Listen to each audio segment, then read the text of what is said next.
Good morning, everybody, and welcome back. Two of my best friends on the podcast today. But before we get into that, let's talk about the brand that actually makes this podcast possible. The sole sponsor that I have, the title sponsor, that's right, Black Rifle Coffee. What I'm going to say is this. I'll talk about what they offer on the website right now. I would start forward thinking to the holiday season. And as much as I hate to say that, we're not even through Halloween or Thanksgiving yet, but you know it's right around the corner. And if you're anything like me, I procrastinate, not necessarily intentionally, but it happens every year. Coffee is a great stocking stuffer or even under the tree. I've given mugs, I've given coffee, I've given grinders. Shit, just about every aspect of making coffee or consuming coffee, and that's what you can find if you go to blackriflecoffee.com. Now, why would you want to go there? There's a variety of choices in the world today. How about an organization founded by some amazing people? I'm very fortunate to be close friends with them. I'll be the first to admit that I am biased about the company and the individuals themselves, and that's okay. I'm trying to be very upfront, open, and honest about that. If you go to blackriflecoffee.com, the first thing you're going to see is a rotating banner. They got pumpkin spice. That's back. It's actually quite delicious. Gives you the opportunity to join some of their clubs. They have clubs for coffee subscriptions. There's the Evans Coffee subscription. There's a retail subscription. Kind of just subscribe to your heart's delight.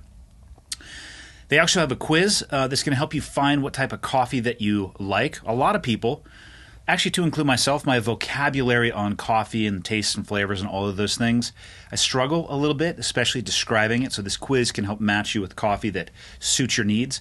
And then they have bundles. And the bundles I'm going to tie right back into potential holiday gifts, because what a great way to expose somebody to the brand. Then trying to figure out exactly what they want, give them a selection. blackriflecoffee.com for all of your coffee needs. That's it on the business side of the house. Let's talk about my guests today. John Dudley and John Barklow. John Barklow is one of my older friends. He was one of the first people that I met when I crossed the quarterdeck at SEAL Team 5, my very first SEAL team. He was a Navy diver during the course of his career and ran the dive shop. Some people may not know, but there's SEALs at a SEAL team, and then the staff that surrounds and supports the operators or the SEALs assigned to it is robust. Diving is no exception. It goes in the airloft, all of those things. He was an expert in diving. He was running the dive shop. Towards the tail end of his career, he ran the Kodiak Cold Weather Training Facility. He's an expert in the outdoors. I don't know his exact title right now, but he works for a company called Sitka that makes outdoor clothing. I would say mostly, or previously mostly, targeted towards hunting, even though their lifestyle game is unbelievable. We just passed through the Sitka Depot in Bozeman on our way back from a Wyoming elk hunt, and it's a great store. I think he's the head of all hunt. I don't know. He's kind of the big boss over at Sitka. That's what I consider him to be. And then, of course, there's John Dudley. And I don't think I would be hunting today if it wasn't for John. I had no interest when the idea of hunting was first pitched to me, of picking up a rifle and going hunting. And then I met John through the great connector of all connectors, Joe Rogan. Invited me to his house, hooked me up with a bow, taught me how to shoot a bow, and then shepherded me into my first bow hunting experiences, something for which I am eternally grateful. And it reignited for me, or ignited, I guess it would be, because I wasn't really hunting prior to the military. It ignited for me a love and a passion for going out and hunting, and I'm looking forward to September every single year now. So how about I shut up and they can start talking? We covered everything from hunting, what's coming up in the hunting world, technology, life in general. Yeah, it was quite a bit. And I didn't have too much time with them, so, it's only about an hour and a half. Episode number 303 with John Barklow and John Dudley. Enjoy. Okay, got the red smoke. Gun run, north or south, west of the smoke, west of the smoke. Okay, copy, west of the smoke. I'm looking at danger close now. Come on with it, baby, give it to me, I need it. You're cleared hot. Copy, cleared hot. Did you guys see the new wine decanter I got? Oh, I The love decanter? that. I The love decanter. that. I actually, where Did is somebody that? send that? My guess is somebody sent Is it that. the house? It's at the house. You know what's Dang great? it! I would have totally drank out of that. I'm going to do a video of it. It gets super excited and spurts everywhere. Like it pours horribly. The design is terrible. So I'm just going to lay out some cups and obviously show the proper holding technique. I found if you cradle with one hand, you can go reverse if you want to Western or grip. That's- Thumb down. you can go thumb down, thumb up. You can my theory is involve the fingers as you want to, and you can of course slide it for the optimal leverage.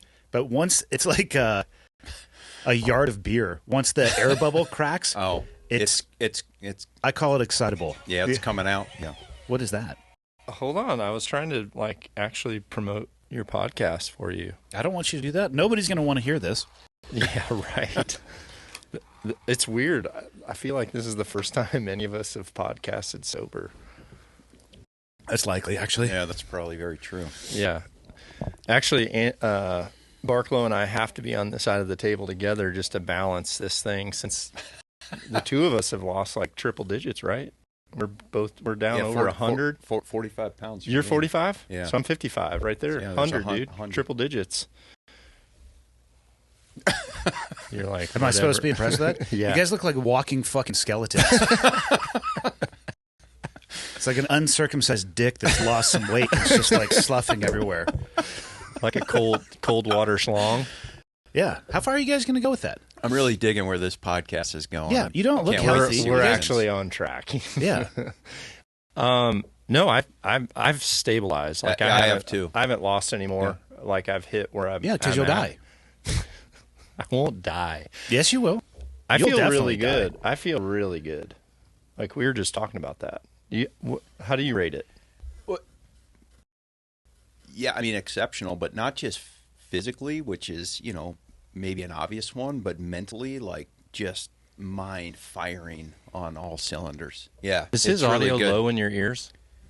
No, not really. Yeah, no, it's really It good. might just be for me then. But yeah, no, I stabilized That's too. better. So I didn't go out of my way. Right. I mean, I just, I'll see where it goes. And then, I mean, I am literally the same weight I was, I think it was in 1996 or 7 Yes. when I was running ultras and I moved to the West Coast. Yeah. And That was the year we met.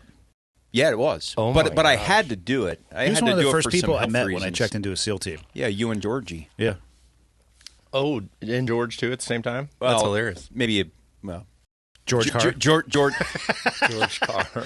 George was what? George was a class behind This you. is unbelievable. George was a class behind you, I believe. He started in the same class. Oh, I A know. week for my class was a I little know. bit too tough for him. So it broke him. The rest of us moved on. I love that. How far are you guys going to go? I mean, you truly look unhealthy. It looks like you got out of a cancer ward walking down the street. I mean, I wouldn't put a poster child up for either of you for the ketogenic diet. Well, you could be in the next Whale 2 movie, dude. You've Maybe. put on at least 50. Probably. My weight stays the same. I go based off of how my clothes fit. And Yeah, but your clothes keep stretching with you. they don't. It's the same board shorts for years. I buy the same size pants from the same manufacturers. They just fit the same way. I'm like probably 205, somewhere between 205 to 210. I've floated there for over 20 years. Is that mandatory for like SEALs? Whatever board short you're issued when you get in, that's what you wear the rest of your life? Because They don't issue board shorts. you, Jocko, and Terry always wear the same board shorts every time I see you guys in shorts. It's the same pair. I don't know. Well, they don't issue you board shorts, but once you find a pair you like. That's when you're in. Barklow can tell you about the shorts that they do issue you, and they're not board shorts. And, I don't How know. do your balls fit in those? They don't. They probably wouldn't anymore. Yeah. I've got scars to prove it. Michael, have you ever heard John's Batwing story where he can take his nutsack and spread it over the top of a bowl? It's a bull wing, actually. That's impressive. Yeah. Cereal. He's paying attention now. Michael's into that stuff. Okay. He's a power bottom, so it's not his fault. Talk to me about the Knockstock, which is obviously now going to happen because we're launching it right now. Oh boy, we went right into that. Yeah, we're really trying to develop like an addition, or I don't know if it's going to be another tack, but it's definitely one without saying too much about it. But yeah, we're trying to have the biggest of all archery festivals, something that's very family oriented, but also like I really want to do something to where everybody that goes to a tack has the ability to really intermingle. My favorite tack, I think, from a location point of view, is Colorado, because at Colorado, remember the first year we came to Big Sky, how they actually let us use that bottom parking lot, Yeah. and a bunch of us camped. Yeah, we had our trailers side by side. I brought Tyler with me. Yeah, and then I mean, Is that like not the case anymore? No, last year you couldn't. No, camp. you can't beat. So Colorado was the only one where you could take a camper, and so I cooked my entire Colorado bowl the week ahead of time and froze it, and then I brought it there, and like we served, I think 320 plates, so I served an entire bowl to like the parking lot, and everyone was there. Like I love that atmosphere because on the range, like everybody's shooting, and you're also trying to be respectful to not like clog up the whole range too. So I mean, it's like, you know, you kind of have to like say hi, watch the people shoot, they move on. But once you get down to the vendor village, or especially the parking lot, you know, party is what I refer to it, that's when you can really talk to people and get to know who they are. And I mean, you just build, for us, it just solidifies the community. You know, people that recognize each other from our social media, you know, that, you know, comment or whatever, they're like, oh, you're so and so. Yeah, dude, I follow you too. And I love that. I love the ability for the communities to solidify and have that type of place to talk. So there's a family that's pretty much allocated an amazing property to us and want to help put the infrastructure in to host the largest archery festival ever. And certainly, like, you know, TAC has to be all in with me, because I only really want to, they're the best event coordinators I've ever seen in the archery field. So I want to be able to have the infrastructure to have just a huge parking lot party, double the ranges, you know, and then have the ability for people to really socialize and have, I don't know, I feel like we have such an awesome network of people to where certain days, you know, Barklow could do a Q&A, you know, we could have different things at each night. We have like different panels. Yeah. I mean, my dream would be if we had a panel of like several of us, you know, of our good friends, to where people could actually bring up like platings of wild game, and we try it, and we have some kick-ass awards and some stuff like that to We'd be like kings overseeing our peasants. Yes, for you, that's how it would be. You're describing an intricate system for people to come serve you food with which you're going to judge it. So I think you're just talking about it in different terms. When I did cooking contests and Evan was judging it, he looked like he was happy.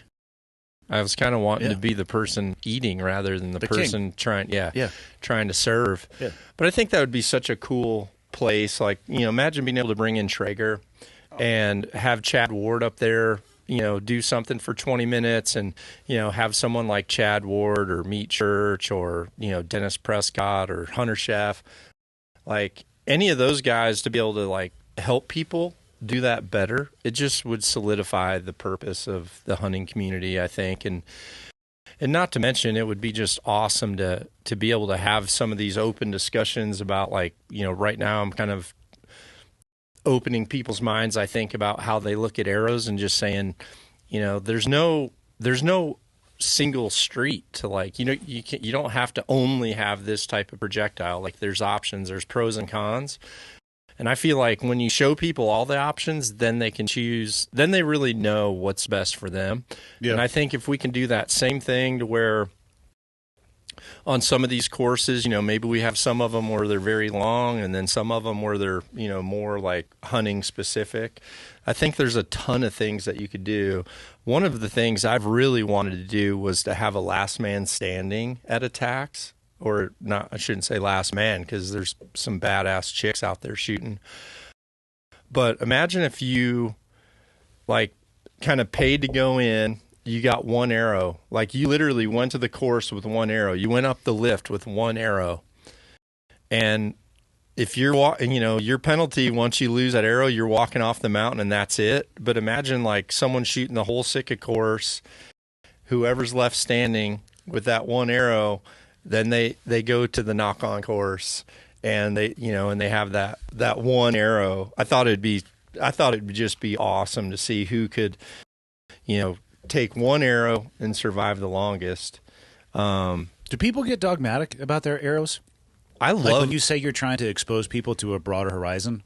Are I look at it from like a firearm perspective. Yeah, it's the best way to look at it. Because, Imagine, well, look, guns, especially long range rifles, they're fidgety, and you can find rounds that like are a little bit too heavy, a little bit too hot, and that it doesn't work well. Right. So you have to match the ammo to the rifle, and then the shooter's capability as well. see, that's the Is that thing. any different than on a bow? Right. No, that's how it should be. Like that's my argument is when someone says, "Well, I just want to be able to have the knockdown power for a moose," and if someone's like taking a 338 Lapua to a whitetail hunt, $18 a round. Yeah, Just fucking hucking $20 bills downrange.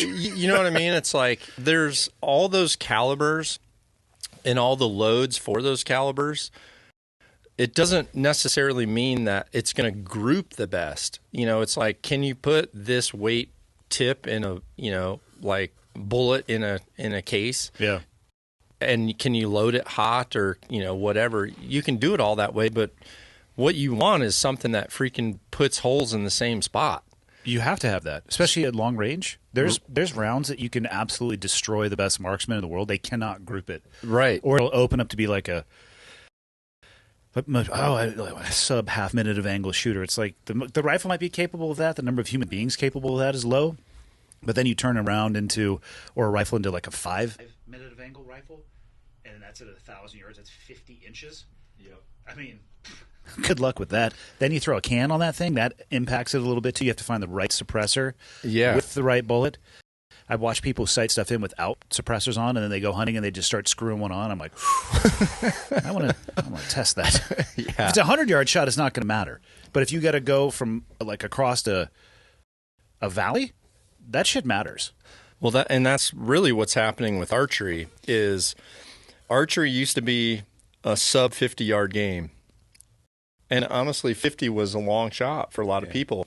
These are rookie numbers. Well, yeah. Well, now, triple digits is people realize like a good archer at 100 yards honestly can beat a lot of freehand gun shooters if it's freehand to freehand. There's some bow shooters that if their setup's right, like they're incredibly accurate. But what happens is if they just start reading all this material of like what the perfect projectile is just based on what it is going to do for, a certain size animal. Well, what's happening is people are not paying attention to their groups, and they're also not paying attention to like what the weight of that arrow is actually doing in regards to like how critical their sight scale is. Yeah. Like, when that arrow is casting like that, you can't, and the amount of people that show up to attack and put on a sight tape at the tack. That's what I'm talking about. And then if the ballistics are like slower, the sight tape is that much more critical.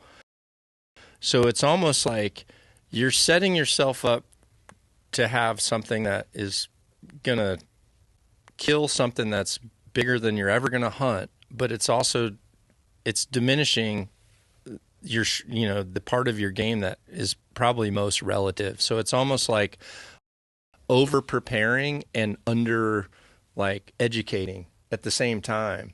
So I'm trying to just show people the difference of, there's middle ground, there's really fast setups that might not hit as hard, or they will under a certain distance. Yeah. It will still have that.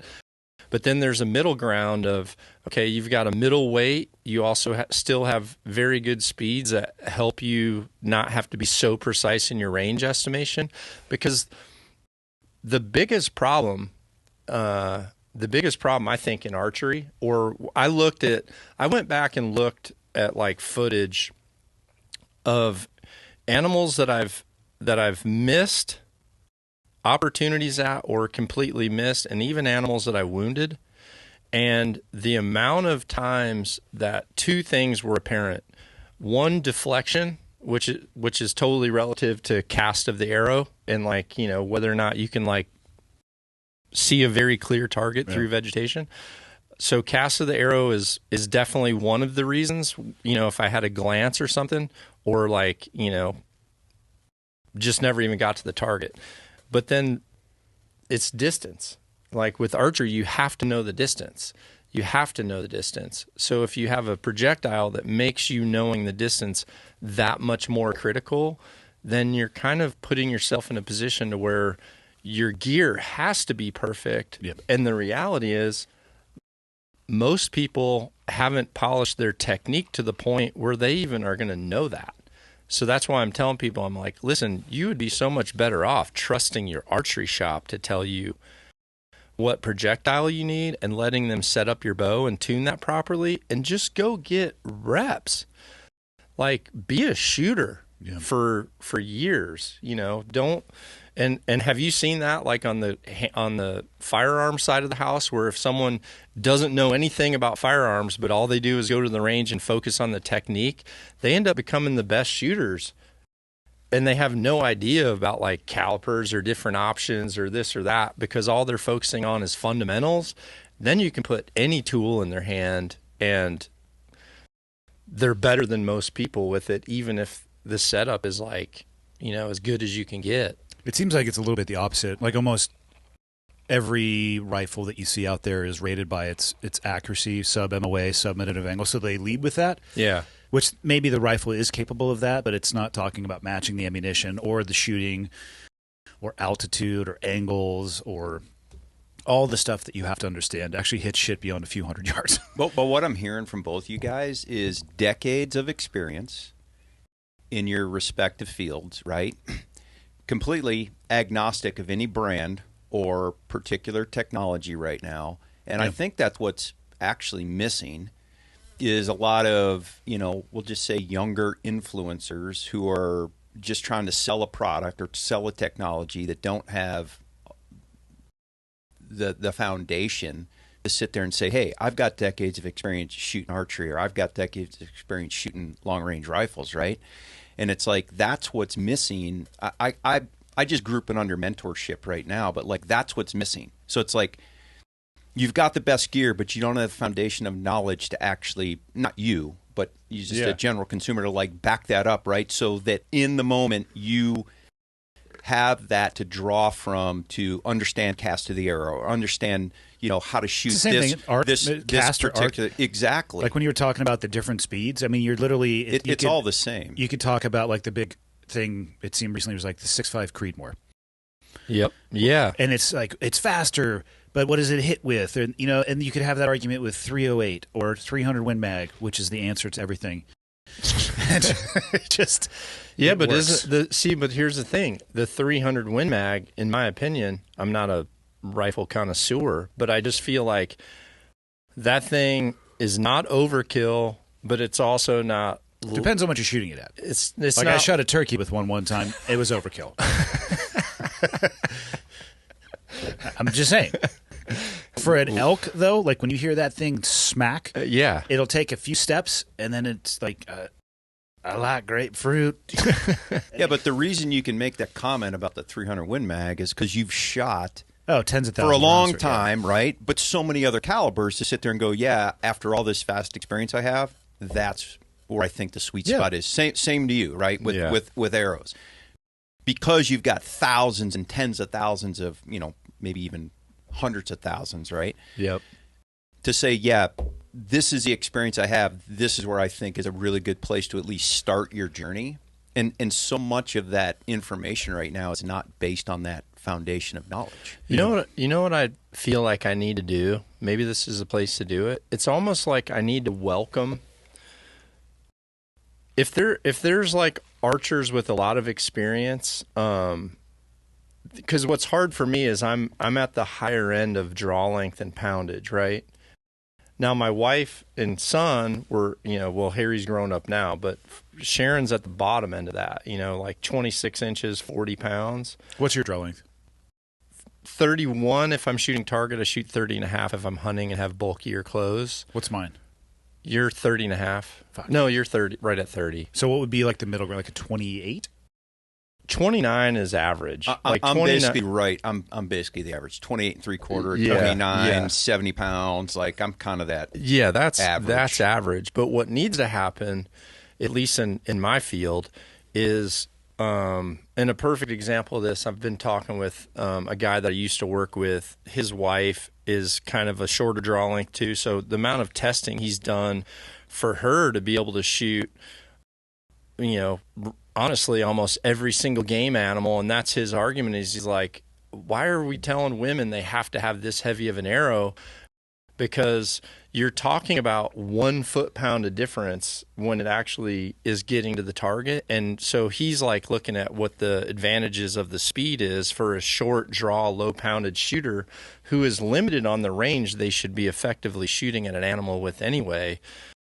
But what I would like to do is I need to somehow like get all of the people who have experience in a certain draw length and have like the proof to back it up. There needs to be a chart that's made where it's like, if you're 28 inches and you shoot 50 pounds, this person has killed 300 animals with a setup similar to this, to where, there isn't this whole debate. Because like, even when I go hunting places, I've been at hunting places where I hear guides, the 6.5 Creedmoor, I've heard that so many times because I think people love how flat that thing shoots and everything. But then because it's accurate so far, the problem is some of these guides that are like elk guides or moose guides are like, well, here's the problem. When people come out here and they're trying to shoot an elk or a moose at 500 and 600 with that, yes, it's dead accurate, but it's also not like knockdown. It's, there's like a time. The round might be dead accurate. Most people, though, at that distance are shaking like a dog shitting a razor blade. Yeah. What's missing in all of this is that accuracy is final.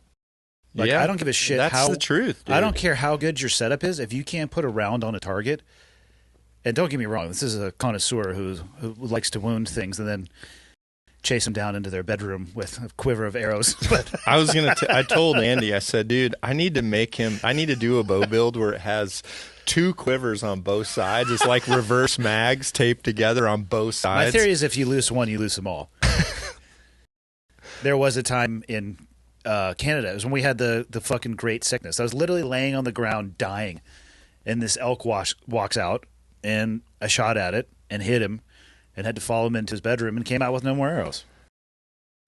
Actually, I remember his guide, kind of the thing was, how when you're tracking something and you're not 100%, like he actually had a fatal shot, but like, they kind of went in and might have been a little bit early, right? Yeah. But we gave that animal at least several seconds before we went in. Exactly. But how on a track job, one of the worst things you can do, FYI, here's a tip. If you're tracking something that you haven't 100% confirmed go down, don't go back to camp and get everybody to come out with you. Like that's a problem. You need to be more stealthy on the recovery when you aren't, sure of that thing being down. So, we kind of told them, you guys go in there, do your thing, and we're just going to hang back and, we'll listen, do whatever, which is actually a lot of help. If you do have help, like let people surround the area by a large margin and like make sure, something doesn't squirt out or whatever. So I don't know, 20 minutes, 30 minutes later, the only thing I could hear was Jordan saying, stop, like really loud, like, don't shoot him anymore, stop. And I heard Andy go, why? And so, I went in there. He was still moving around. Yeah, Andy's like, well, he was still twitching. And we're just like, dude, like, for the field dressers involved with this process, like, let's limit the amount of puncture wounds. There was a lot of broadheads rolling around in that cavity. But, yeah. Got it done. You did get it done. And honestly, there's an argument there too. Sometimes people don't make a follow-up shot because they assume that it's over. So, I mean, they're just too tough. Those animals are too tough. They are tough. They are tough. And add adrenaline in, then you've just got to... I'm trying to re-knock a second arrow before the first one hits. Like, it's just, you're getting another one if I still see you. That's just the way it goes. I love when Andy tells these kinds of stories the person that laughs the hardest at it is Jocko. Why? Because I think he's envisioning you being on a team with him to where, like, you're just all in going, like, hardcore. You got to pull the reins back on this guy. I think you're like the perfect front man for him to just to go in hard. I mean, sometimes you have to. Right, Michael? Oh, right. That's what it's, there's a reason he's called bottom bunk. I'm not the one going hard. Now, the accuracy thing, though, I'll go back to the rifles. People want to buy a $5,000 rifle, but they're a $5 shooter. Yeah. And I've watched people go to ranges with these custom build, like hand-lathed, carbon barrel, hand-loaded rounds that are honestly probably between like $10 to $15, and they can't sight a rifle in at 100 yards. Yeah. So you have the most amazing tool that is probably well beyond like a 1,000-yard rifle, and they're good to maybe 100 yards, 200 yards, and then. And I know you see this a lot. Don't confuse your flat range performance with the real world performance. I would say cut it in half at a minimum. Well, that's probably just it. 2/3 actually. Yeah. That's the thing. So the reason I went on this whole tear was because what kills me the most is seeing people go backwards in their actual production on a target. Because, you mean an animal target? No, well, yeah, I'm talking. Target. I'm talking at like the Total Archery Challenge, where people are technically practicing for their upcoming hunting season. Yeah. Because every single thing about our brand is giving back and giving people free archery education to be the best they can. And I love seeing people get better. And I don't really remember necessarily people's names, but I definitely remember like setups, and I remember like, and the bad thing about my brain is when I look at someone's bow setup, the first thing it does is look for something that's going to cause them to miss. I just like look at it and I'm like, ooh, that knock pinch is bad, or, whatever it is. But my brain just picks up on flaws. So when I watch people shoot and I'm watching their arrow flight and then I see where their arrows land, I'm thinking, this guy had a better setup last year, but I can tell by what he's got that he's starting to experiment. So there's this fine line of, yes, you definitely need to know what's best for you, because you're not always going to come out of an archery shop with a perfect setup, so you do need to know. But in the same sense, if you're ranging a target, there's really no pressure other than me standing by you, which unwinds a lot of people. It does unwind a lot of people for sure. But then you go in a hunting situation where you might have to like hustle to get to a point where you're going to actually make a shot, and you're a little shaky, ranging, and next thing you know, you like range past this thing, and you like, let's say you're off by 2 yards because you range the branch over the top of them, and now you've got a setup that isn't the most forgiving possible. This is actually a horrible combination of things. So, I'm just trying to like reroute people to, hey, let's make sure you don't have any major gear concerns. We need something that's forgiving, but spend time on the technique and not the placebo. It's like I tell people, if you focus on the prize and forget the process, I've already won. Like if we're going to shoot against each other, I focus on the process first. It's like, if I'm on that line and I think, okay, I got to beat this guy, the first thing I have to put in my mind is what got you here. What got you here is technique. So if I do this correctly, then really the only person that's going to beat me, I'm either going to beat myself because I don't shoot a 10 or a perfect score, or I'm going to beat myself and now open the door of opportunity for this guy to just literally take advantage of it and make one shot and beat me because I missed, not because they're better. Otherwise, if you do what you're supposed to do, you should technically come out at the end with a really good shooter tied. You're both perfect. I mean, the bottom line is when I look at how many times someone else beat me in a tournament, I'm like, no, it's not like that. I beat myself. Like, I didn't shoot a perfect score. If anything, we should have been tied. Yeah. That's how I look at it. And what makes me not get beat is going through executing a process.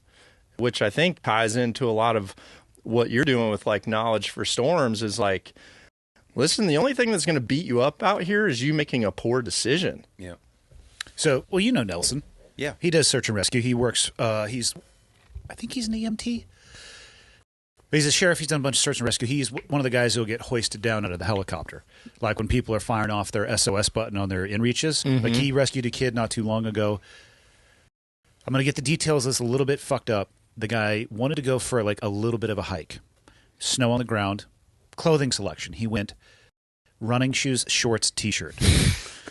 It was spring-ish, right? But as we know in Montana, spring is a little bit bipolar. It's like 70 degrees one day, and also you just got 6 inches of snow that night.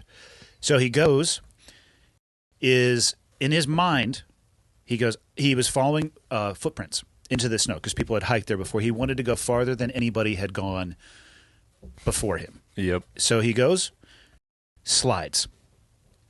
Tomahawks, feet first up to like his armpits, loses both of his shoes. Dang. Digs himself out. Is lost in. I think he got below the snow line, and Nelson. They found him on thermal like 2 days later. Nelson dropped down on a long line. In Nelson's estimation, not to get too specific, he was saying that he probably wouldn't have had long to live. The guy was like, "Yeah, I think I could stay another night or two." You know, so and Nelson's looking at him like, "I don't know if you're going to." Hoist him out, take him. I think he lost both of his feet. They were super fucked up. But everything in that story, to include almost everything in every story of survival, is based off poor decision making. Like all of that shit was 100% avoidable. Yeah. I think his cell phone ejected when he tomahawked, but like he was like in like Air Jordans or some shit, like on, and it was on like corn snow, but just like all the way down. He could not get his shoes out. Wow. You actually made a post about that because, and it was just a couple months back. Like that weather changed overnight. Who was it? Was that it happens someone, up here in the spring was it and someone fall? from It'll- Sika that Yeah. like went out? Yeah. Couple guys. Yeah, they went to do a kind of a ridge traverse of Yeah. the Bridger Range, right? So one would start from one end, one would start from the other. They cross, pick up each other's Touch vehicles. tips in the middle and Yeah. continue. Yeah. Yeah. And it's frustrating because you talk to people, but ultimately, like, the burn hand learns best, I guess. And yeah, they got up there on the ridge. They didn't know it, right? One guy's cell phone had died, battery, and in hiking shorts, no rain gear, no puffy jacket, the whole thing, weather comes in, really strong winds, blowing snow sideways, literally snow building up. And, at that point in time, and I do have to give them credit, they didn't, end up slipping or falling and tomahawking down the hill, but there was a decision point there, and it's like, what do we do? And the guy's like, well, shit, I was halfway. I was just going to keep going, but I realized that downhill was going to be quicker. I was going to get out of the snow, right? Get into the tree line. And so that's the decision they both made, is to go back the way they came, which ultimately probably at least saved them an epic. Yeah. But, the poor decision was not when they got up on the ridge. The poor decision is in their planning to even go up on the ridge without, like that guy in Air Jordans with a pair of running shoes in spring in Montana, right? Like, Quick, it's going to be just a quick. I'm just going to go up quick little day hike. Lost the trail when he tomahawked. Yeah. Had probably, I don't know where the kid was from, but it's surprising to me how unnatural like terrain navigation is to some people. I'm just used to it. you and I don't. I don't think twice about it. Yeah. Right. Yeah. And I don't believe he was found that far off of a road or a trail, but he got to the place where his decision was just to sit down. And if it wasn't for the thermal on that helicopter, they never would have found him. We've all hunted with Caleb. I think that sucker would be dead long ago if he was by himself on any of those hunts. Yeah. Has he ever pointed the right direction? No. I mean, that one day you asked him which way the truck was, like Oh, I did it intentionally. 20 times. Yeah. You're like, hey, Caleb, right now, where's the truck? And like 180 degrees out. He would have just walked to his death. Yeah, it was every time. I didn't realize for people what is hard is them objectively looking at what they want to do and actually assessing their skill set. And just saying, I'm not. I shouldn't do this. Like I shouldn't even try to do this. I shouldn't even like I'll dream about doing this, but I realize I'm not going to be able to do it. Yeah. It's their enthusiasm outstrips their capability pretty fast. Well, it goes back to shooting the 1,000-yard target or the 100-yard target, right? It's like you're just not there yet. You might have the best gear, but your capability, your knowledge base isn't, or experience level isn't to that point yet, right? Like you have a 1,000-yard gun, you're a 200-yard shooter. Like Yeah. it is what it is. Send it. Yeah. Maybe they'll run towards you. You know, it's hard to say. That's why you put a suppressor on things. That happens sometimes. That kind of goes back to classic Denver. Remember when you guys came and I built bows for everybody? Yeah. And like, so I'm like trying to teach him the techniques. And I had already built Denver's bow, and he's like my size. So it was like, it was freaking dialed, right? So I literally go out back. I'm working with the four of these guys, and he's kind of chaperoning. So I thought. And I'm like, all right, guys, just work on technique. I'm like trying to have them shoot groups at like 20 and 30 yards. It was at 10. I It was literally like halfway in the barn. He's like, don't shoot anything farther than 10 yards for a couple days. Yeah, I literally go around to put the steaks on the grill. I come back, and Denver's already got like the whole quiver at 100. And I go, dude, what's up? And he's like, the sight tape was on there, full send. And I like look at Andy, and I'm like, did you promote this? And he's like, I didn't promote it. I didn't stop it, though. I was already out there shooting, and he rolled over. It's like, it's your bow, your responsibility. If it's easy at 10 yards, it's got to be easy at 100. well, the In thing theory, it should is, be the in same. theory, it is. In theory, it is. Like, I would love that. If you go back to process. Yeah, if you go back to process, right. But like sometimes, there's your CPU can only accept so many new instructions at one point in time.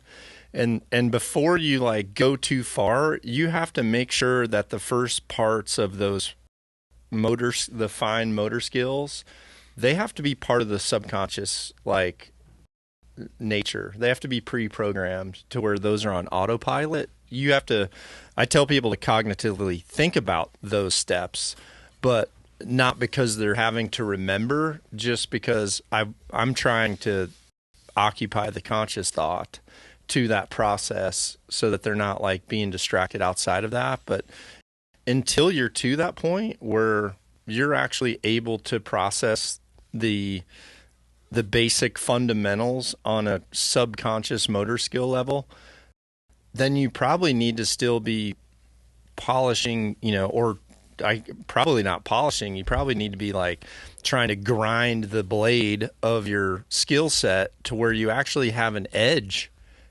And then once you actually have an edge, then you polish it, and make it like super sharp.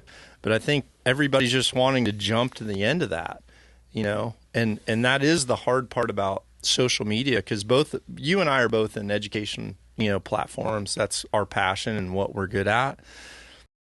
The hard thing is, I don't know, for me, I see there's a lot of companies that reach out that want me to,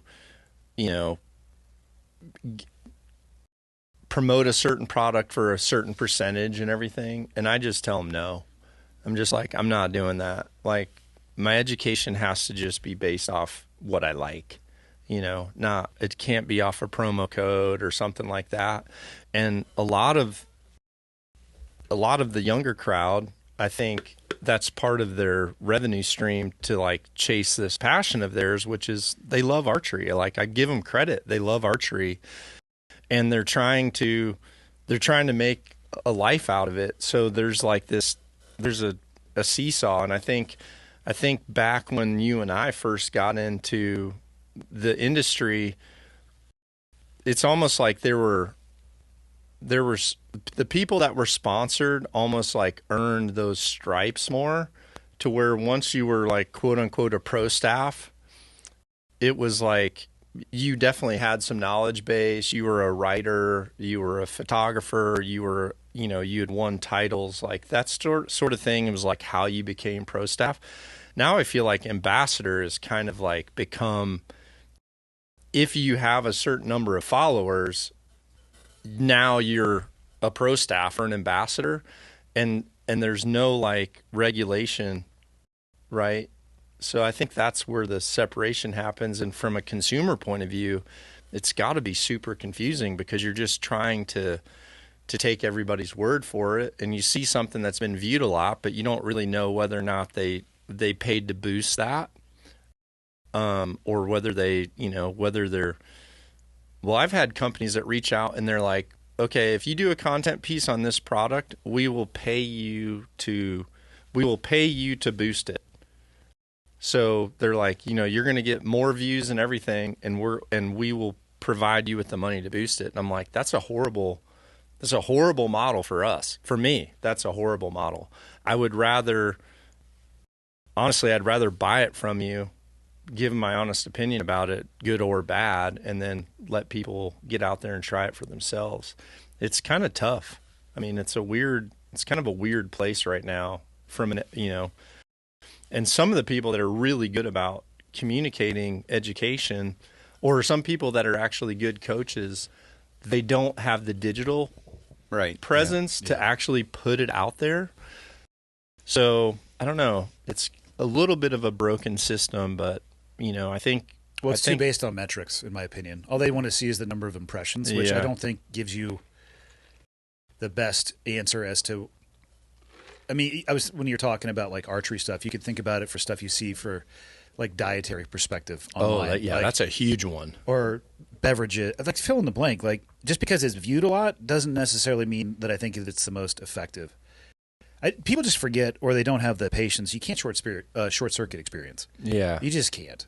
I mean, you can try it. You can have all the fancy gear, but when you get to the limit of your experience, stand the fuck by. Yeah, but the only way to get 1,000 jumps is to jump 1,000 times, right? And so I think what both of you are talking about, I've been a proponent of this, is you talked about Denver going from 10 yards to 100 yards, right? You talked about this conscious or unconscious process. You talked about 1,000-yard gun, 100-yard shooter.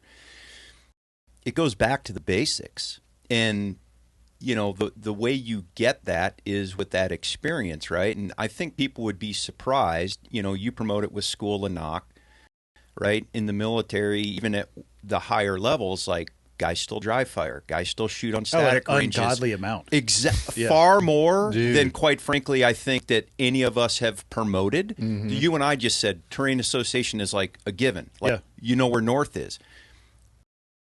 That's based on thousands and thousands of hours and volume of training, right? To where now, John, I think part of what, your frustration is, and I understand it, but, let's just say a guy's been shooting, or gal, 1, 2, 3 years, and they're dialed, but all of a sudden now they're like, oh, well, I'm going to start, Fletch and Arrow's left hand versus right hand and blah, blah, blah. And it's like, you don't have the volume of experience and have the basics dialed yet to get to that level. And your frustration, I think, is now that person is regressing as opposed to progressing because they don't have that base knowledge. They don't have those things ingrained. And, and listen, we all represent brands, so I get that. But it's become, to maybe your point about ambassadors, all about the promo code and selling a product as opposed to building the base of foundation where everyone can benefit. Right. So in my business, I can't push technology if people don't understand the basics. Right. And I think all of us in some regard are that way. And so I get that everybody wants to be high speed, low drag. But, man, the work behind the scenes that we all know goes into it. High speed, low drag starts off with low speed, high drag. But that's the T-shirt. Nobody says it, though. Yeah. But nobody says it. And so if you don't know any different, you're like, oh, I want to be like him. Well, how many hundreds of thousands of arrows? Dude. Right? Yeah. That's what I'm saying. Like, from the rifle shooting perspective, if somebody goes out to a flat range at 100 yards, if you're not keyholing your shots and just smashing rounds through the same hole, there's probably not a lot of benefit to start fucking around with the type of ammo in your gun. Yeah. If you can't group a gun, how do you know if it's the ammo, your trigger pull?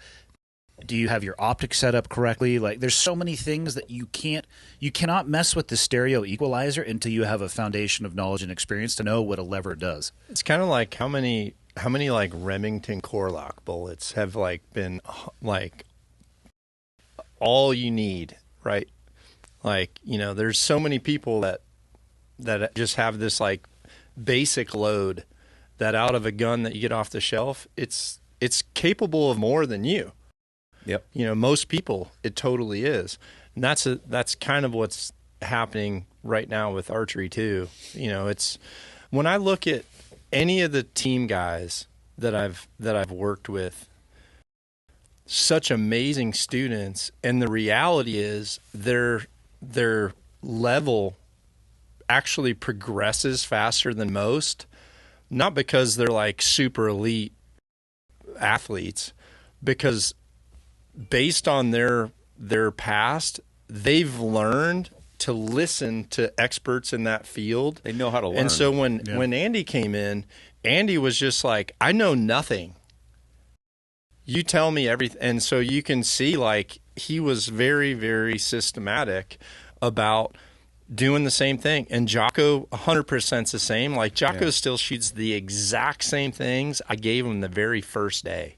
And he's just like, dude, this is what you gave me. I'm just going to make this work. I'm just going to get good at making this work. He's so relaxed when he shoots too. Like his technique is just defined by like a fluid nature and being relaxed. Yeah, from the forearm forward. His pull through is about a millimeter. Yeah, But so, you know, I don't know the jiu-jitsu world very well, but this is something. Neither do I. Yeah, but it's Yeah. something you've been involved with for 4 or 5 years. But like, and I think you talked about it, like the training, the drills, like the basic stuff. You don't go in there the first day and try to do some crazy UFC move. Most right? people do. It's actually so simple though. You just need to shut the fuck up and do what your coach says.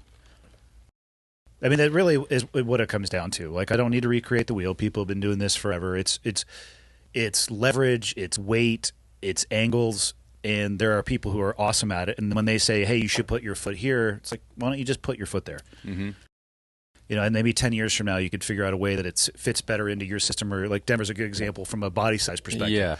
He's a nightmare. Thank God he hasn't figured out how to use his legs well yet, because he'll just be triangling the fuck out of people. Yeah.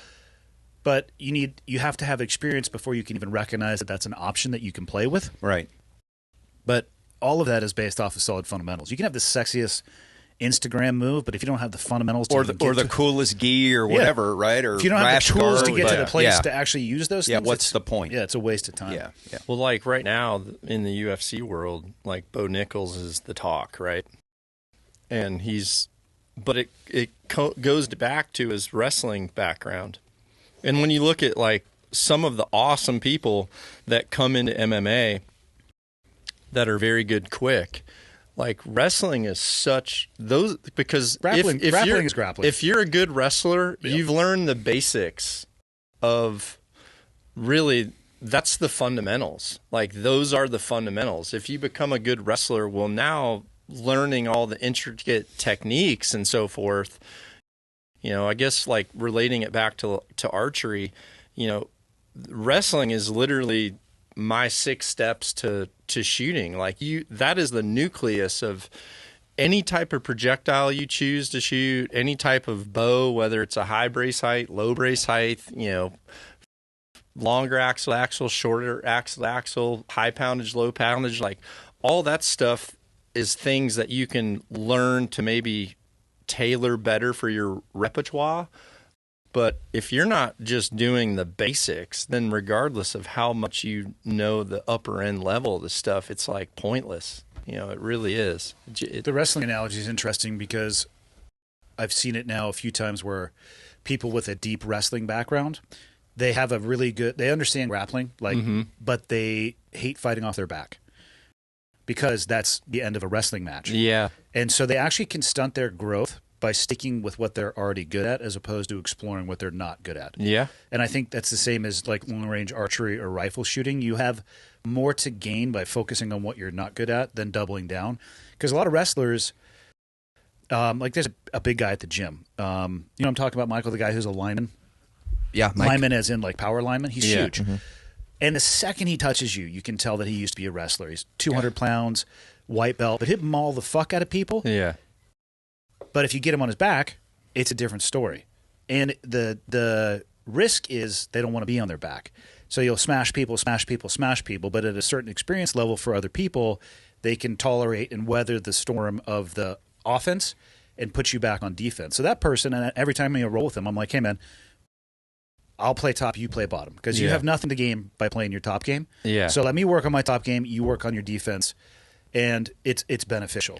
As opposed to like a guy who only wants to focus on archery on a flat range, never, you know what I mean? Like, never wants to go do an unknown distance or never wants to shoot at angles. That shit will eat your lunch. Well, so I talk about, I've always just referred to it as selective cycling. And this actually comes back to, so when Barklow started keto, this was back in, was it March? April. Was it April? So in April, we were both at a convention together. We were both speaking. At the ATA? No, it was at Archery Trade Show of America. Yeah, no, it was at the P&Y convention. What do you say that means? Penisy, probably. I don't know. What the hell is PNY? Pope and Young. I don't even know what the fuck that Okay, means. yeah, you're out. You know how I score animals. I'm like, that's like a 600 bull. I don't know the difference between a spike and a. That's good. I love that mentality. So we were there, and I was actually talking about the importance of mentorship and what that means to me and what I think it means to our industry in the long term, is the importance of people with experience to actually dedicate time for mentoring. And I talked about, I had 10 people throughout my life that have all like been intricate mentors. And Barklow was, I think you were number 9. Yeah. And I talked about how with Barklow and some of the hunts that we've done, I learned that, the importance of your team is that your weakest link is really the strength of your team. That's just it. So, I mean, if you've got someone that is the weakest link, which is normally me, by the way. Yeah. Remember that time you shot his bull when he was coming up the mountain? Yeah, that was awesome. That was awesome. I felt horrible about that. No, you didn't. It was a It was great awesome. shot, though. It was. Yeah, I felt horrible about The photography was excellent. that. It was. But I think for me, what really progressed my ability as an archer was when I recognized the importance of always focusing on your weakest link. So I've written articles about what I refer to as selective cycling. And what I mean by that is I cycle through the different things that I really focus on working on my technique, because I feel like if you just say I'm going to go practice and you're trying to think about all of it, none of it gets done. No, you have great. to have intention. Right. So I go out and I'm like, you know what? Well, about a month ago, the one target that just, for whatever reason, I could never like focus on it right or whatever, was that Black Panther target. So I bought one and I'm like, I'm going to shoot a freaking hole through the middle of this thing. It might take me a year, but I'm going to practice on this thing more than any target, because that target just, it wasn't horrible, but for whatever reason, I didn't know where to aim on it properly. I hadn't like shot it right, so I'm like, That black pussy was just messing you up. Huh? Yeah, it was. I did not know what to do with it. So like this rolls right into like what you're saying. You're like, for this wrestler, that's the perfect advice. It's like, listen, this right now is your weakest link. Spend more time. If you spend the time to make this your best part of your game, It's a nightmare. yeah, then dude, you've unlocked a whole new level. So that's like the perfect example. I think once you build a base and you've got a base to where you have a strong game and you realize, okay, I'm at least at an intermediate level. Now, what's holding me back from the intermediate to above that? It's actually the fact that I'm not good at this. It's really, people try to make it too hard as well. But that's what it is, Well, right? they're like, well, I don't know what I should work on. It's like, you do. You need to work on the shit you don't want to do. Yeah. What? Everybody knows what their weaknesses are because it's the shit you don't want to do. Yeah. Like, it's, yeah. I don't want to go and use my shot trainer. Like, you probably should go fucking use your shot trainer, as opposed to missing and, hucking $20 arrows downrange at 100 yards. Go stand in a closet and use the shot trainer and you'll be much better. Nobody wants to, though. Well, that's like the number one question I get asked for. One of our products that we have is called a Silverback. For any of the listeners who are listening, they're like, what the heck are they talking about with this archery stuff? So it's a release aid that you put on the string, and it, if you use it correctly, it literally launches a string with like a total surprise shot. You have to hold the safety down, you draw back, you aim on target. You can game the system with that thing too. Yeah, let off the safety and then continue to pull until it goes off. So Barklow's a big advocate of the Silverback. The number one question I get is people have one and then they're like, man, anytime I'm struggling with target panic, I just work on the Silverback for a little bit. And I'm like, well, then why do you go away from it? And they're just like, well, I want to be able to have control in a hunting situation, or I don't know, when I'm out here shooting tack and there's people around me, I get more nervous about it. And I'm like, dude, you realize that, yeah, you might come out here and struggle with that thing for a day or two, but that is a very short-term sacrifice for when you get over that mentally of if you can activate any release properly in a like pressure situation, well, now you've mastered it.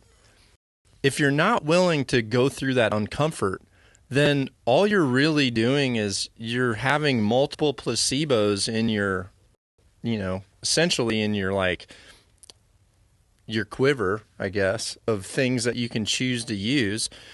And if you know that you can't do it in a certain thing, like go down that rabbit hole, and then all of a sudden you like unlock a whole new level of what you didn't know you were capable of. I think the Silverback is an awesome hunting release. The first 2 bears I killed with you in BC were with the Silverback. Yeah, a lot of them. I hunt with it all the time. I like the fact that I don't know exactly when it's going to go off, so I know because you can, and don't get me wrong. Yeah. I have gamed the system, and I'm pulling back way too hard with the safety on. I'm like, I'm just going to reverse engineer this, so when I let the safety off, it's going to fire. Well, but there was a particular situation that I did that. Yeah. Well, and that, not to tell everyone how to cheat the game, but there was actually a release probably 2 or 3 decades ago that the release only worked that way. It actually worked. You would hold the button. It's called a Cascade. I don't know if you ever saw it. And you would actually slowly let off the button. It wasn't a tension. It didn't work on having to pull. It was always going when you let off. It's just, they're just moving the mechanism of the surprise to somewhere else. So, yeah, people just started doing like a reverse punch of it. There were definitely people that were just slowly letting off and letting off and letting off till it would kind of go off like a preloaded Silverback. But ideally in any type of, in any type of archery shot, you want to be going through a systematic approach to the technique and then having a perfect surprise break. That's same for rifle and some people too. And some people, they are not willing to not have control of that situation. And the weird thing is, you wanting control is what's preventing you from controlling the result. Yeah. It's like a weird... People get confused by the term surprise release or surprise break too. Yeah. They think that what you mean is, oh God, I didn't know that the gun was going to go off. It's like, no. You just don't know where in your trigger press that it's actually going to fire, and you're not trying to game that. You are looking at your acquisition, you're holding your sights on the target, slowly pulling through. You know it's going to go off. You just don't know exactly when, so you can't anticipate it and go, yeah, which... in my own personal experience, does interesting things with both archery and rifle rounds. It's sad, though, man. I would tell you that this year, I don't think I was because I was more aware of it, but I am more aware of friends and acquaintances that are really struggling with their archery game right now. And I'm like, God damn, man, it's not that the tools and the knowledge isn't there. You just either can't admit you got the problem or don't want to commit to solving it, right? And so, when I was like, oh yeah, man, the Silverback, I pretty much got it figured out. And I think that's when you said, okay, well, Armor taught me this, where it's like everyone said a little different. So then I got to that point. You're like, okay, great. You're a Jedi. You want to be a Jedi Master now. Now do the same thing with the hinge. Yep. I'm like, God damn, like there's always something more to learn. And so then I went down that road. And then your school of knock, the thing I like about that, and people are like, oh, you still do that? And I'm like, bro, I'm not good enough that every year I have to go back to the basics. And all winter, like I'll shoot a hinge, right? Or whatever it is. And I'll go back to look at my footwork and all those things. And you just said something the other day in a podcast. It had nothing to do with this, right? But you said something. I stopped. I was on a hike. I typed it in my phone. I've been focusing on that. And it was your release hand and like not rounding dude, off. And that little comment that stuck in my brain, and all of a sudden my accuracy was back to where I wanted it to be. Yeah, your lefts and rights probably just sucked Oh together. my God, just like sucked right together, right? And so there's always something, but it's going back to the basics. And every time you think you know the basics, there's somebody else who knows them a little better. Yeah, right? It's a curse of the novice. People want to skip all that intermediate time. But you know, to all our detriment, it's not that none of us really talk about that. Like nobody wants to sit here and listen to you constantly circle back and talk about the basics. But I think at a certain point, it's worth at least going back and saying, hey, you know, like if you have a suboptimal hunting experience, I bet you for most people, if you actually did a post-mortem on it and walked back to what led up to that, I bet you it would be a deficiency in a basic. Well, how often was it like that with a mission with the team or something? We never failed. We always dominated. Okay. Well, was there ever a time where you're like, if we weren't this good, this would have been a disaster? Any failure would go back to the basic. Like it really does. Yeah. Like it seems like it really does. Either a lack of understanding on a tactic, whether that be the tactic itself or where to apply it, or a deficiency in an individual's skill set. It's going to go back to the basics. The crawl, walk, run. I mean, fuck, how many times did we hear that in the military? Like, yeah. And what people don't realize is, you know, for an enlisted SEAL at a regular team, you live in a 24-month cycle. So you train up for like 18 months, and about 6 of that are going to be individual skills where, at least as when I was in, it might have changed a lot. I'm going to go to comm school. I'll go to sniper school. But then you come back. You're going to train for a year as a team, and then you deploy for 6 months, and you come back, and the head shed, meaning the upper enlisted and officer, they depart and they go somewhere else. But probably 6 to 8 guys from that unit will probably continue on and do another one at that team, and they'll go like one rung up the ladder.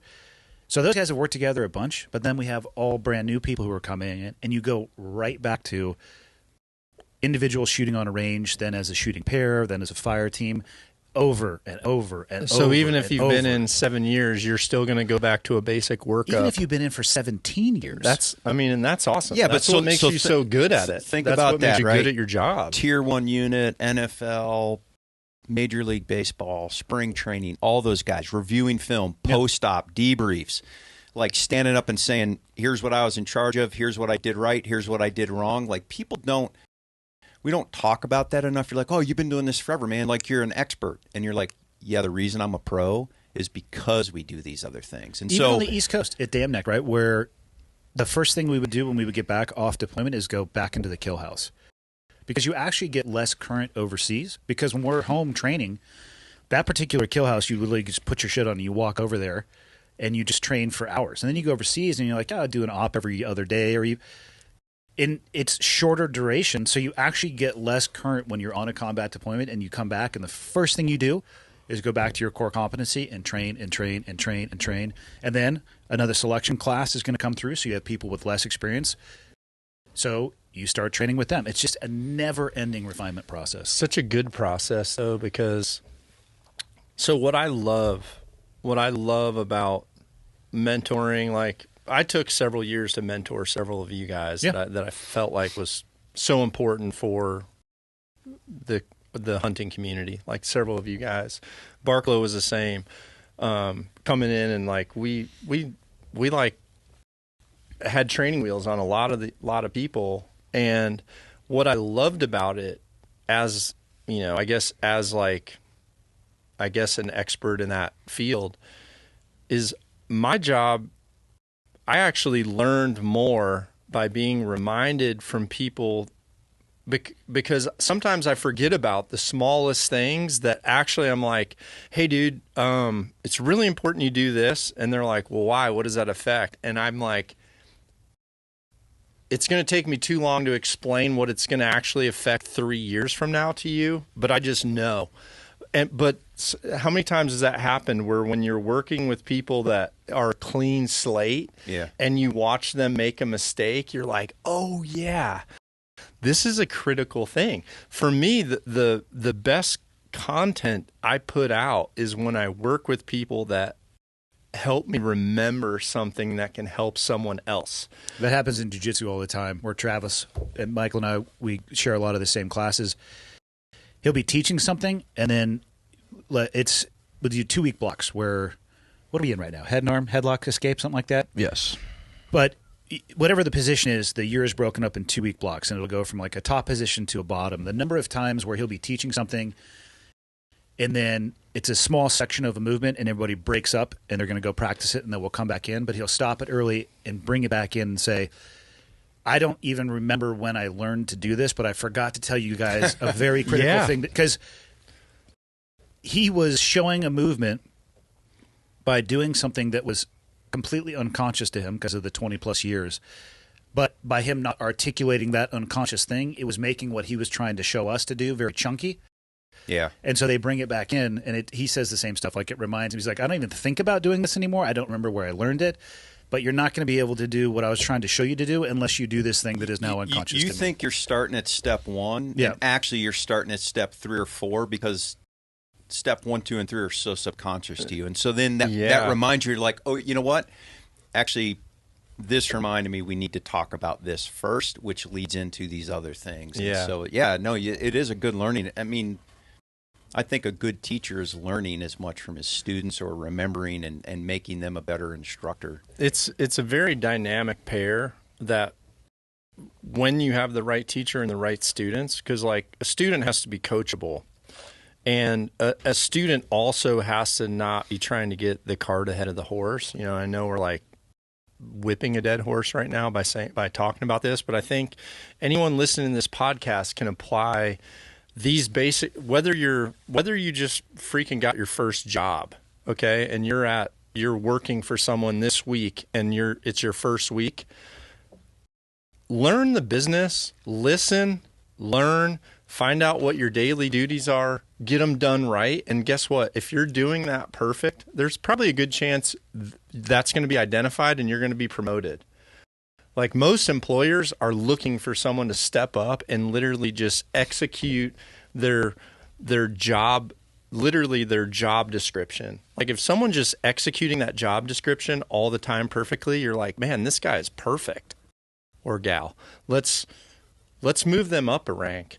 But if you're not doing those basics, like, you're not going to progress. You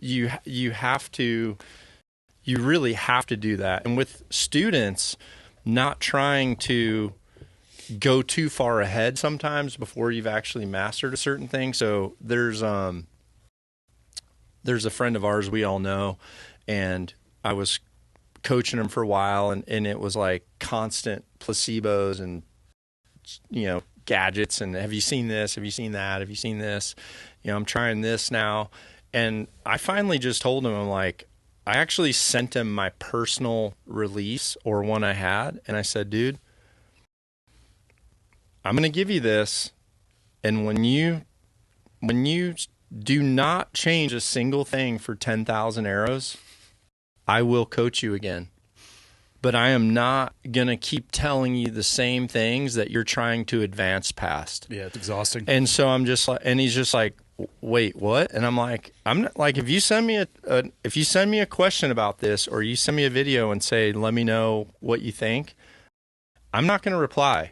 If I see anything that's different, and I'm talking, if I see different veins on your arrows, if I see different nocks, if I see someone's worked on your bow differently, you know, I'm like, dude, learn to just do what I'm saying for 10,000 arrows and see where you're at.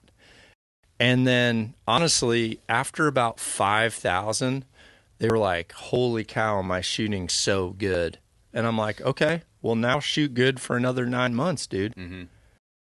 And when we reconvene after a year's time, now I can start talking to you about cause and effect.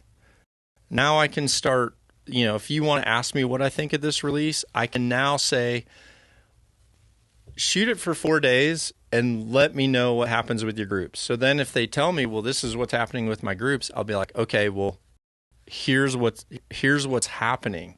This is the difference between this product and this product. And it's going to be a small nuance. Like, hey, on this product, it kind of makes you want to round your hand more. And that's going to be a problem if it's different every time. So, it's like you have to be a good student first and foremost. And then at that point, the right instructor will be perfect for you to progress. Yeah, I agree. I'll be right back. Where are you going? Ooh, he's going to go gotta go to the pee-pee? AC 130. Is it a pee-pee or poo-poo, John? He doesn't want to say. I mean, What's up with him rolling up his pants? God, he looks like a fucking walking skeleton. You guys need to put on some weight. Seriously, I don't think we're that bad. I feel awesome, dude. Okay. I do. I feel good. Like, why did you let me get obese before and never said anything? I thought we were buddies. You weren't obese. I was just healthy. I mean, there's a spectrum. I don't know. I think with age came inflammation and Inflammation sucks. and limitation to like things that I was really wanting to do. And when I would just try like not having this for a month or not doing that for a month, it I don't know. I'm just all in or I'm all out. Yeah. For keto, it let me eat the things that I like.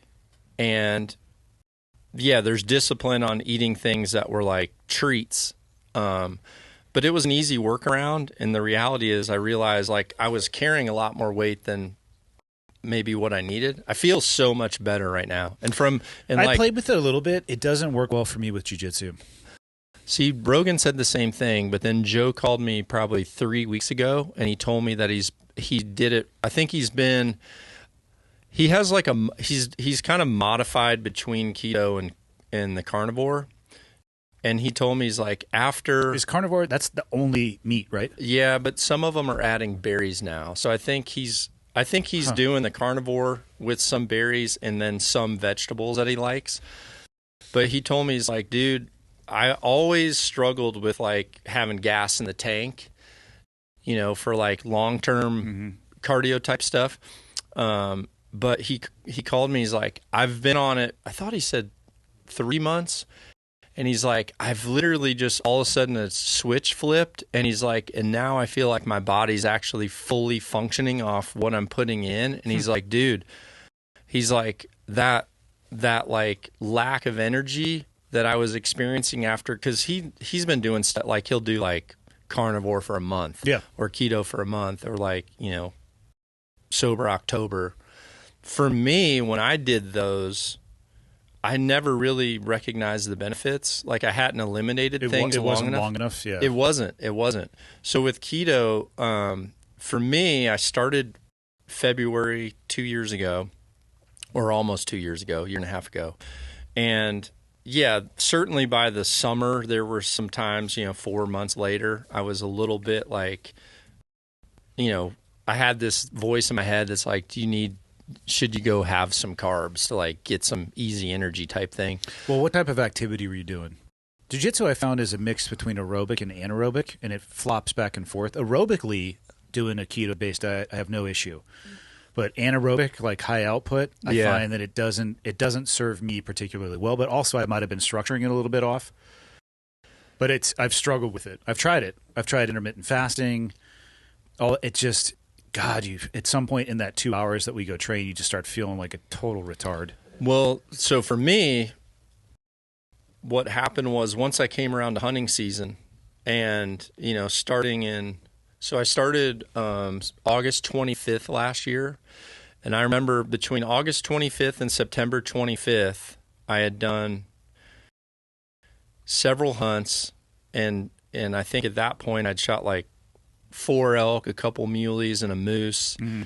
I had just over 500,000 steps in those 30 days.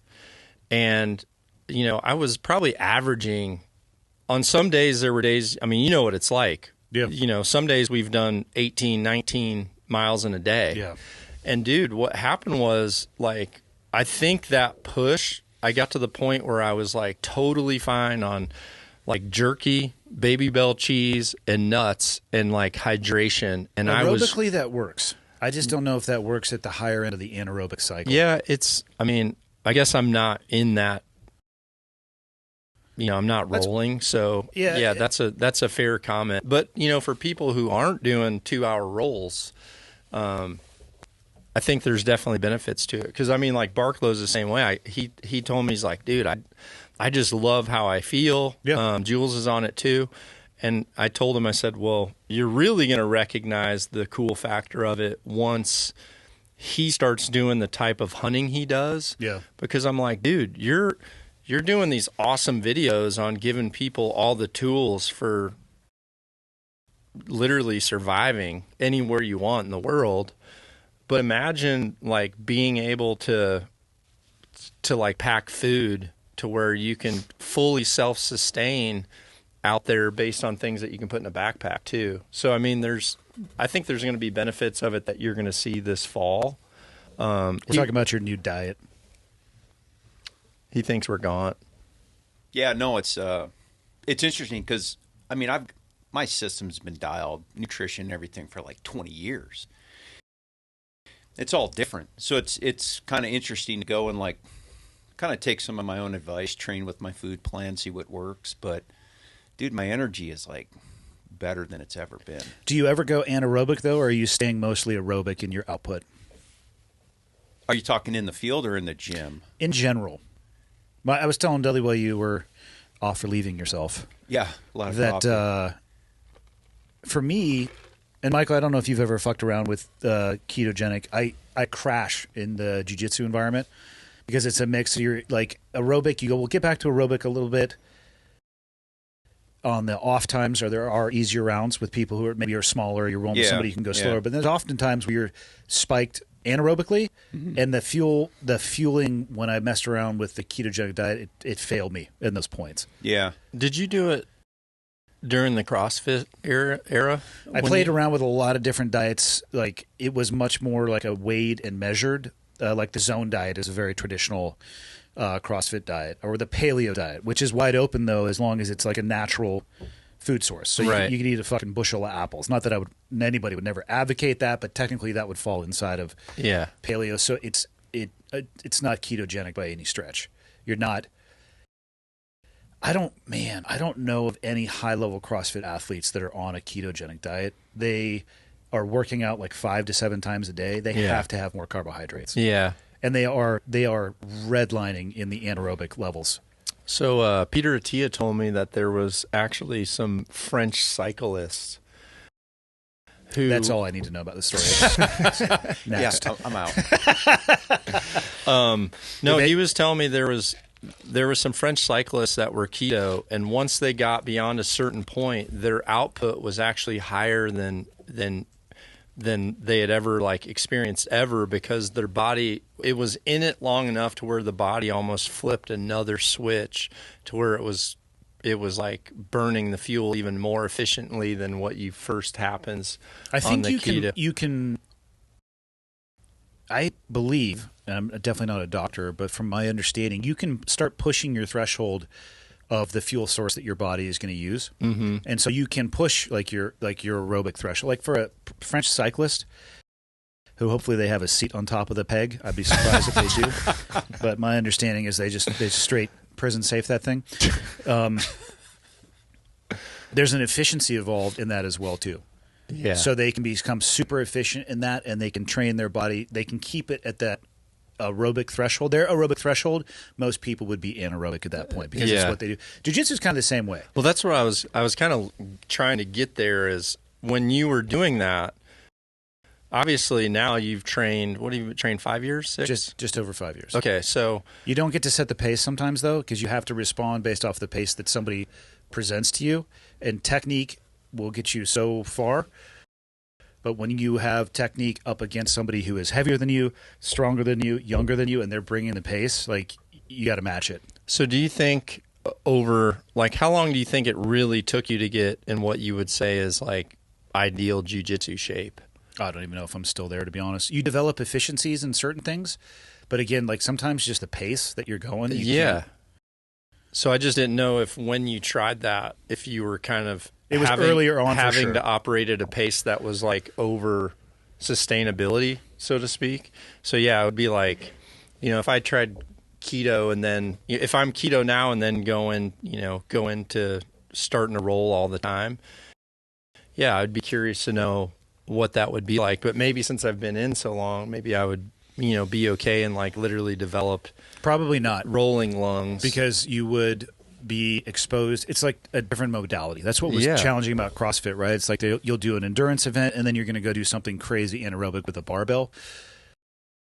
The more people do CrossFit, the better they get at the CrossFit movements and exposure to jiu-jitsu. I mean, you've played around with it a little bit. It's not natural. Mm-hmm. They're natural movements, but you're not used to doing it in that way, so you overexert yourself. It takes time. It would be, even now with your fuel source the way that it is, I think because that exposure would be so new, it would push you harder than you would want it to, just because of it being new. I'm not an expert though. Yeah, I'm waiting to see how he does on, like, September will be the tell. You're going to do just fine, because I was talking with him while you're in the bathroom.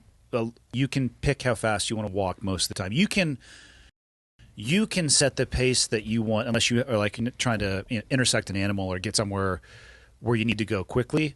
I can't think of too many times hunting in the 5 or 6 years I've been hunting now where I've been in an anaerobic place. Yeah. Yeah, Especially for the amount of time, as if you're rolling with someone and that it's going and you don't have Especially when you can't set the pace. You're like, oh, fuck, here we go. Yeah. Yeah, I'm not here to advocate, any one thing over another, and I think everyone's going to be different in what they do and their It's going to lifestyle. work great for you, though, because you're already at walking, you're already at exerting yourself, similar to a hunting situation. But, my place in life and what I'm doing, and certainly in my training so far, like I've not been able to see it, but I absolutely see your point, and I'd be like, yeah, I think at a certain point you might need to ramp up, more carbs, vice, protein or fat or whatever the case may be, and I think you have to be open to those ideas. But for me right now, it's exactly what I need to be doing. So yeah, I feel the same. If semen was keto, would you supplement with it? Sure. All right, just checking. So what's in his iced coffee? It's freaking horse jizz right there. You never know what you're going to get asked on the Clear Top podcast. No, that's true. You never know I don't what you're even know gonna what I'm going to ask people. It just comes out. What's going on with the Knowledge from Storms? How's that going? Have you enjoyed it? Yeah, I mean, more than you thought you would? Yes. Yeah. So I like to say I'm a very I was a very unwilling participant in some regards, still am, on social media. Yeah, it's called being stubborn. But I always like to say I reserve the right to quit at any time, but as long as I'm getting value and other people are, then I'll keep doing it, and that's certainly the case. I got that first course out with outdoor class. I'm writing the second one. We'll film it sometime this year. When are you going to write a book? I've been working on it for years. The idea of the book and the concept, of course, we know people who are very good authors and have published. I know people who are authors. Yeah. I reserve the right to judge whether or not they're good. Yeah. But No, it just, I don't know. I mean, do people even read books anymore? I mean, that's they kind of definitely do. They do. I mean, it's definitely do. kind of a funny question, but opening chapter for you is like like all the ball tricks that you've done. Like, that's a banger. Doesn't even matter what the remaining chapters are. You're going to hook people right there. I've got, I don't know. Have James Earl Jones do the audio book talk about your balls. I've got a couple 100,000 words written. I just don't know how to. That's too much. Just so you know, the average book's well, about yeah, 80,000. yeah, but just to package it. But no, it's going good, man, and I'm enjoying it. I think people are getting some value. So there's worse things I could be doing with my time. That's for sure. I always think those things are cool too because it forces you to gauge your depth of your own knowledge. No, like when you're gonna do, I've learned when as you line much. up 6 stoves, you're like, oh shit, what do I actually know about these things? Yep. Yeah. Well, and that's where, kind of going back to what we were talking, like kind of brand agnostic. Like you just you build that depth of knowledge you have to when somebody comes up and says, oh, I use this or I use that or I shoot this way. You're like, you have that experience to. I don't want to say as a master or an expert. I don't really like those terms, but somebody with a lot of knowledge, you go, oh yeah, I can help you with that. Or yeah, I've got some experience with that. And maybe you should, either do that or maybe look at something else based on, your current place in this, in your evolution. And I think that's where the real depth comes from. So yeah, it's been good. I mean, and I think you talked about it, but Is that your phone, Dudley? Yep. Sorry. Unbelievable. But I think you talked about it, John. You can learn, maybe not as much, but you learn when you're teaching. You learn from your students as much as maybe they're learning from you. It's the best. It's the best gauge of your actual knowledge is your ability to teach I somebody agree else. because you have to adapt to people's where you have to meet them where they are to help them progress. Well, and you have to know where they've been. There- Or there- you have to know where they are. See, Yeah, for me, I feel like the difference... Because you've probably been there. Yeah, the difference for me is like when I can watch someone shoot and I'm like, okay, were you thinking this right there? And they're like, yeah, it's exactly what I was thinking. I'm like, I could see it happening. Yeah. And I'm like, okay, here's the parallel of like how you work through this. So Barklow and I actually on the way here, we were talking about how some of our best content, or at least for me, what I feel like is really me when it comes across, is when someone's not trying to give me a script of like the topics they want. Like, if we're in a Q&A situation, same with you. I mean, you're this way in any part of your field. When someone can ask you a question and you understand, Yep. like you understand ballistics, you know where that's at, and you can answer without having to have a script. And a big thing for me is I tell our media guys this. I'm like, do not cut camera. Like if you're going to cut and start, it's one thing to add in, for me, at least my personal feeling, it's one thing to add in B-roll so people understand what you're talking about. And I'm like, I'm kind of okay with that. But when I'm doing a true education segment, like this entire last week where I'm doing this thing on the truth about arrows, and I'm just giving people to think about, I tell them, like, I'm going to shoot this group. Do not cut.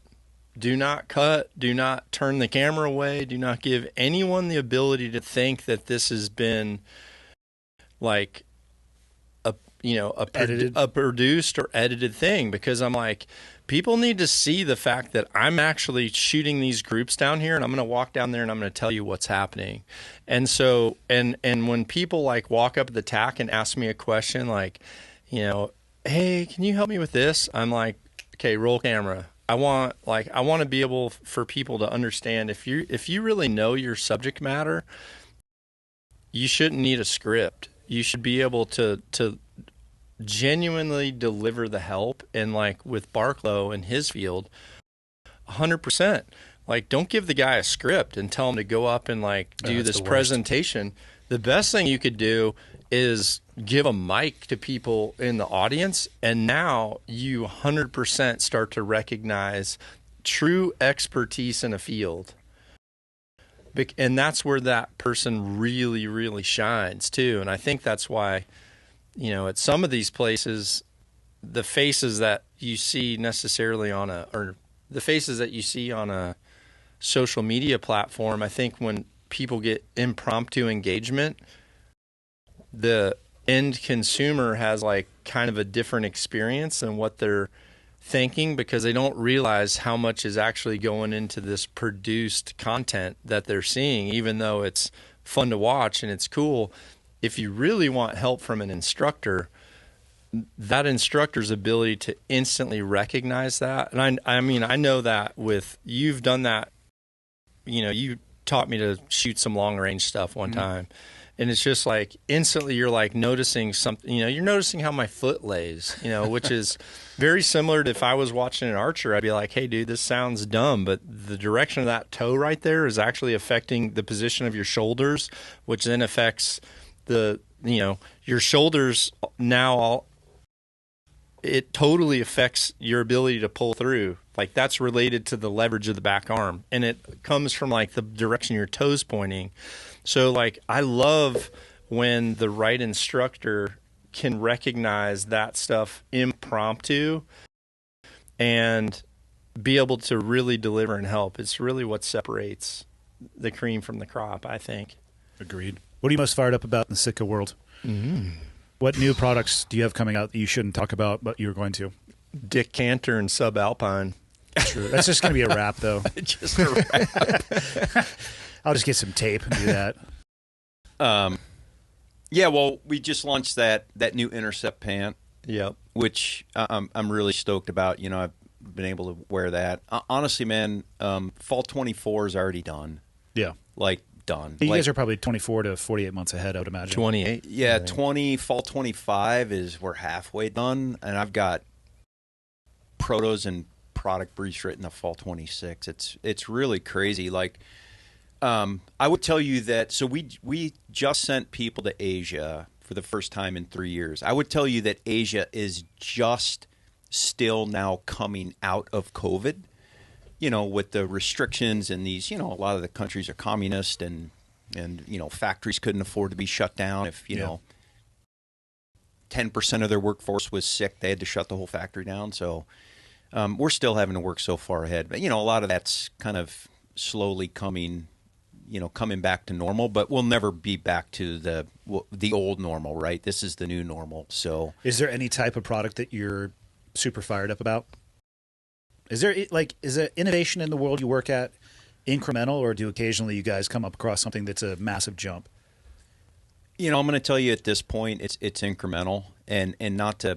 I think to kind of tie this all back together.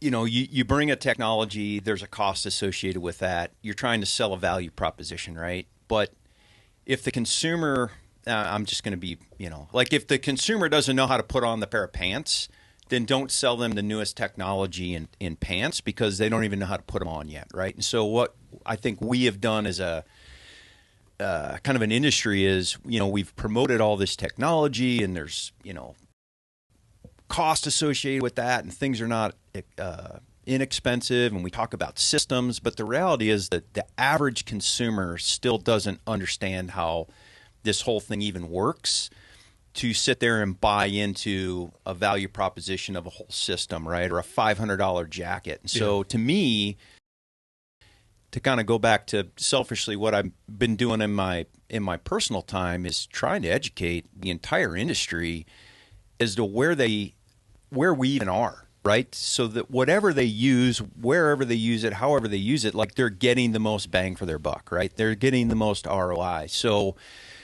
to go back to your question, like these are incremental changes.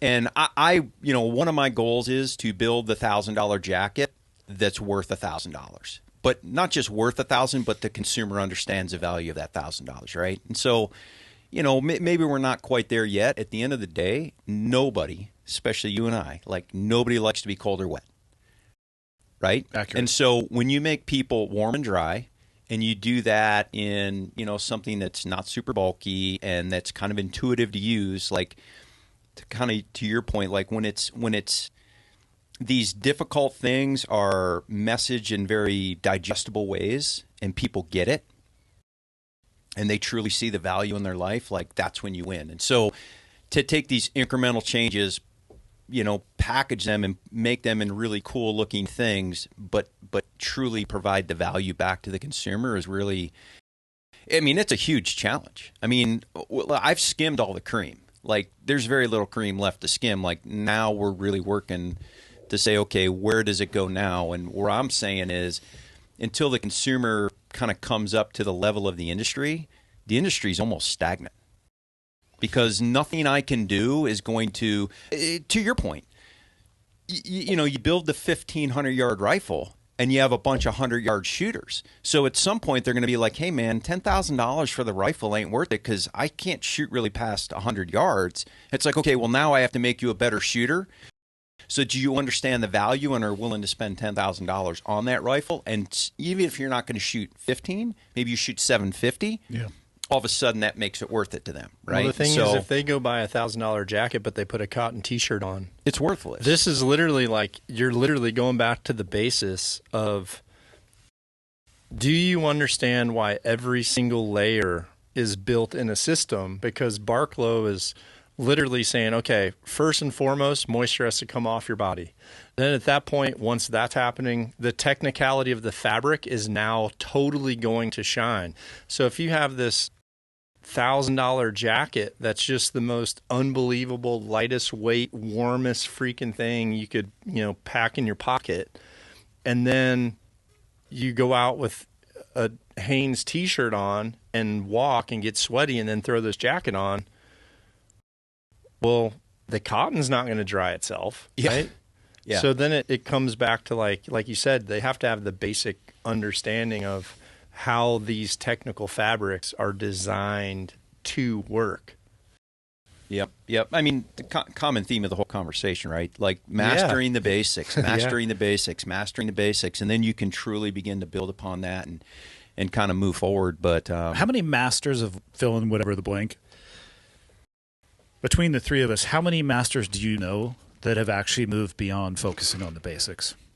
My answer is 0. Oh, same. In any field, whether it's shooting, climbing, it's all, they just have dedicated themselves to doing the shit that nobody else wants to do, and then spend their life trying to give people shortcuts that they're not actually even willing to take anyway. It's like, like I like to say, I can help somebody climb the mountain, and I can start them a little bit higher up than just the ground, but at the end of the day, you still have to climb the mountain. Yeah, right. True story. And 1,000 jumps, you got to jump 1,000 times. Like there's 10,000 arrows, you got to shoot 10,000 arrows. There's just no other. There's no. I hate the term, but like there's no hack for that, right? There just isn't. But everybody's looking for one. Yeah. And the truth is, to be really good, there just isn't one, except time and effort.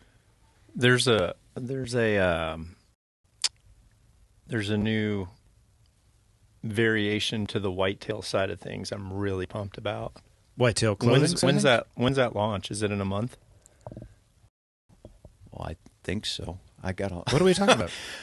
Well, I can't say it. I don't want to if it has. You just did say it. You can't bring shit up like that. I would say a month. I'd say September. Yeah. So there's. Is that tree stand gear when you say whitetail? Yeah. Yeah. It's Okay. more very specific to quiet cold weather. Gotcha. Quiet cold weather. Yep. Cold, stay dry.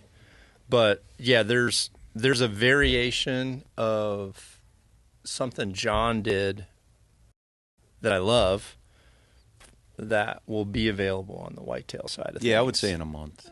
No more than that. I don't think I've let too much of the cat out of the bag, but I'm pumped about that. No, what I think the takeaway people should have is there's more coming this year, and whitetail hunters should be excited for some of it. Oh yeah. Yep. What do you guys want to close with? We got to get Dudley to the airport. Yeah. Wait, what? Yeah, your flight's at like 1:37. Oh, that's cool. I've enjoyed the eclectic conversation, but it's good. I mean, I think it's definitely circled around. It all comes back that to the common same theme. Yeah, it comes back over and over and over again to the same place. Well, I think it's why, you tackle a lot of you do more new stuff than anybody I probably know. Like activities? Yeah. You're an activity nut. Like, you're CrossFit freaking coach, then you fly planes, then you're, obviously you're a SEAL first. Now you're an enduro bike rider. I've been riding bikes for 20 years, though. Yeah, but not where you could stay up without We need to training talk wheels. about that before you go to Alaska next year. I'll give you I'll give you some gear. And I've been up there so many times, and I'm sure you've known plenty of people, but that'll be a really cool trip. But with Andy, every single thing he does, he always finds the person that's good at that field and just listens. That's all you have to do. Yeah, but hard. Yeah, well, it isn't, but it is in the sense Exactly. that to make yourself a student again, which is really what we're talking about. Yeah. You have to put that ego aside to go, I'm really good at this, but I'm not good at this. I'm going to put my ego aside, become a student, listen to what you have to say, absorb that information, and then take it from there. Well, you can either do that or suck at whatever it is you're trying to do. So there's your choice, people. Well, it is, but I mean, that's what it comes down to. a lot of people don't see it that way. It's because a lot of people suck. Well, that's very true. A lot of them suck on things. Your decanter. That thing's amazing. I feel like my life's complete with that thing showing up. absolutely disgusts my wife, so I know it's perfect. Do they sell that thing? Yes. Or like did somebody make I that found it on the special internet just for months you? ago. Oh I my forgot that I had God. ordered it, and it showed up inside of another brown box at the house. So I was just kind of like opening it, and I opened it, and it was like, oh, and I immediately poured wine into it and sprayed it all over the counter because I got excited. That is awesome. I think that's the perfect way to end. Yeah. With the decanter Michael, you got anything? blowing it up. Shut the fuck up. No one cares. All right. All right. Till next time.